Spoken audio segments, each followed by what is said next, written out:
Cost of living, the biggest issue for everyday Australians heading into the election. So how will the government address it on Tuesday?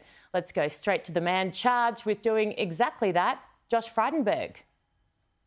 Thank you so much for ducking out of lockdown. Treasurer, this is high pressure for you. If the polls are to be believed, this budget could be the only shot the coalition have of winning this election. Are you up to it? Well, this budget delivers for Australian families. It's obviously coming, Erin, at a time where we're seeing heightened tensions internationally in the Ukraine.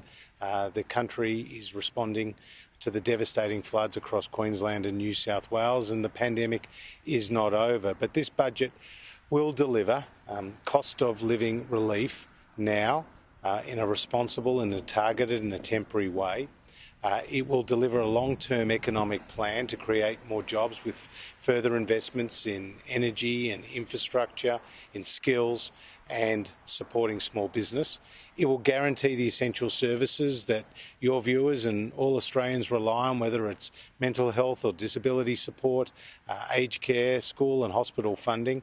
And it will invest more in national security and defence, because we need to ensure that our country can respond to the threats that we face.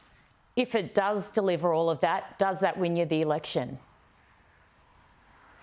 Well, we've got a very strong record to campaign on. As you know, unemployment today is at its equal lowest for 48 years, which is a real achievement for 26 million Australians, given Australia's experience during previous recessions where the unemployment rate was elevated for some time. But more importantly than that, we've got the plan for Australia's economic future, and that's what I'll lay out in the budget on Tuesday night. And it's a plan for the times. It's a plan that responds not just to the here and now, but for the long-term future of Australia. You are expected to announce one-off payments, I think of around $250 to some income support recipients. Self-funded retirees also expected to get a significant boost. Are you trying to buy votes? Well, Erin, of course, I'm not going to get into the pre-budget speculation about one initiative or another that may or may not be in the budget. But in terms of cost of living relief, we recognise that's a real pressure on household budgets. People are being very challenged by the high petrol prices, the higher food prices, and because there's been supply-side constraints around the world during COVID, we've seen freight costs up to 5 times as high as they were going into the pandemic, and that plays itself out all the way to the supermarket shelf. So these are real pressures on households, and that is what we'll be responding to in the budget on Tuesday night. It's all about Australian families. That's our focus. They are absolutely real pressure on Australians. The expected commentary emerged this week that someone earning your salary, which is above average, couldn't possibly understand what it's like to do it tough. Do you get it personally? I certainly understand that the number one topic around the kitchen tables of Australia right now is cost of living, and we've seen a barrel of oil go up by 50% since the start of this year, and that's seeing petrol prices above $2 a litre, and that really stretches household budgets. We know that for example, wheat prices are up by 40% as a result of the conflict in Ukraine. That plays itself out to the price of food here in Australia. And as I said earlier, the freight costs have dramatically increased, transport costs, and that gets passed on to consumers. So I certainly understand the pressures that Australian families are under, and we're listening and we're responding. Are you worried that after 2 years of spending to insulate Aussies from the economic fallout of the pandemic, that this has now become an expectation of sorts, that everyday Aussies expect you to bail them out whenever things get tough? Well, Erin, what we'll see in the budget on Tuesday night is a material improvement in the bottom line. We are banking the dividend of a stronger economy, so more people in work, therefore paying more tax, and fewer people on welfare, therefore less government expenditure, and we're using that to improve the budget bottom line. So that's very important for the trajectory of debt going forward. But we took the necessary action during the peak of this crisis when the Australian economy effectively went into hibernation, and you remember the images back in March and April 2020, there were literally hundreds of thousands of our fellow Australians lining up outside Centrelink, having lost their jobs. There were scenes that were reminiscent of the Great Depression. We know that small businesses not only saw their doors closed, but many saw their lifelong savings being put at risk or indeed lost. And there was great fear across the community, and we responded with programs like JobKeeper, which actually put a floor under the economy, gave employers the confidence to keep their employees on, and was a big part of the reason why we are where we are today, with an unemployment rate at 4%. Remembering that under Labor it was 5.7%, and remembering that Labor set us the single biggest test they said for us would be what happens to jobs and unemployment. Well, today we're at the equal lowest for 48 years, and our economy has outperformed all major advanced economies, including the US, Canada, the United Kingdom, Japan, Italy, Germany and France. That's a really strong economic record to campaign on, and it's a result of the economic support that we have been putting in place. Treasurer, character seems to have played a big part in the lead up to this election, the character of your leader, Scott Morrison, and of Anthony Albanese, the opposition leader. Why does Scott Morrison win a character test in your eyes? Well, Scott Morrison, I think, has done an extraordinary job in extraordinary times.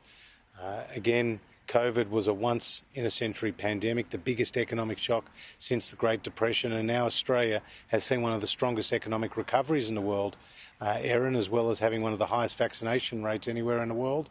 And we've avoided the morgues of Central Park that you saw in New York at the start of this crisis, when we have one of the lowest mortality rates anywhere in the world. So he has shown great character through very difficult times. He's a person of faith, obviously strong family values as well, and he's been a great partner for me as the Prime Minister and the Treasurer work very, very closely together, and I think he's led Australia strongly. What about childcare? I, like you, earn an above average salary. I'm now a newly single mum. It stings me, the cost of childcare, so I can't imagine how difficult it is for other families. A lot of my girlfriends don't go back to work because it's just not economically viable in their family situation. I know you're doing things. I know that at the start of this month there was a little bit of easing of costs, but I don't think it's enough. What can you do? Well, firstly, the government is spending over $10 billion a year in childcare, a record amount, and as you referred to, Erin, we announced in last year's budget a $1.7 billion initiative, which has now come into force, which will see a single mum on $65,000 with 2 kids in long day care save more than $70 a week. And the measures that we have taken are expected by Treasury to see some 300,000 additional hours of work a week as parents are able to better afford those costs of childcare, because we've made changes around the caps, we've made changes about the rebates that people receive, and that's having a material effect, and that's going to be good news for the economy as well. So we are taking action. That action is now providing support to Australians.